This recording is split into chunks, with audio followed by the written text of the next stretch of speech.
बिस्मिल्लाहिर्रहमानिर्रहीम अस्सलाम वालेकुम। आज का जो हमारा टॉपिक है वो है व्हाट इज़ एटम। एटम क्या होते हैं। सबसे पहले हम हिस्टोरिकल पॉइंट ऑफ व्यू से इसको देखेंगे कि एटम क्या होते हैं। ग्रीक फिलासफर्स का मानना है कि मैटर को हम छोटे से छोटे पार्टिकल्स में यानी बेसिक यूनिट में तकसीम किया जा सकता है। ये जो बेसिक यूनिट होते हैं ना, इनको फर्दर सब डिवाइड नहीं किया जा सकता, इनको मज़ीद तकसीम नहीं किया जा सकता। डेमोक्रिटस ने ऐसे पार्टिकल्स को एटम का नाम दिया। इसने लफ्ज़ एटम को एटमॉस से ड्राइव किया, जिसका मतलब है इंडिविजिबल पार्टिकल, यानी ये नाकाबिल तकसीम पार्टिकल्स हैं, इनको मज़ीद तकसीम नहीं किया जा सकता। डाल्टन एटॉमिक थ्योरी 1908 में जॉन डाल्टन ने एक एटॉमिक थ्योरी पेश की थी। अकॉर्डिंग टू दिस थ्योरी जितने भी मैटर हैं डिफरेंट एलिमेंट के एटम से मिलके बनता है। डाल्टन का ये मानना है कि अगर हम एटम के वजूद का इकरार कर लें तो हम law of conservation of matter and law of definite proportion of matter को बेहतर तरीके से समझ भी सकते हैं और बेहतर तरीके से दूसरों को समझा भी सकते हैं।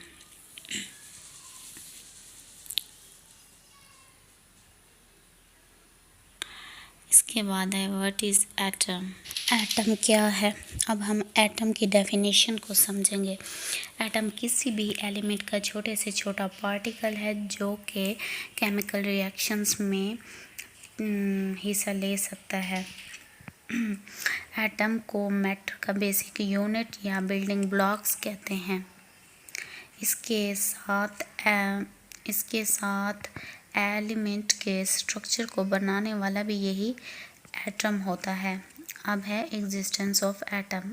एटम की मौजूदगी देखें। चूँकि एटम किसी भी एलिमेंट का वो छोटे से छोटा पार्टिकल है जो कि फितरन तौर पर आज़ादाना तौर पर भी पाया जा सकता है और नहीं भी आज़ादाना तौर पर नहीं पाया जा सकता, जैसे कि नोबल गैसेज हो गए, हीलियम, नियोन, आर्गोन, क्रिप्टॉन, ये फिर आज़ादाना तौर पर पाए जा सकते हैं और कुछ होते नहीं पाए जा सकते, जैसे कि हाइड्रोजन, ऑक्सीजन, नाइट्रोजन के एटम होते हैं वो आज़ादाना तौर पर नहीं पाए जा सकते।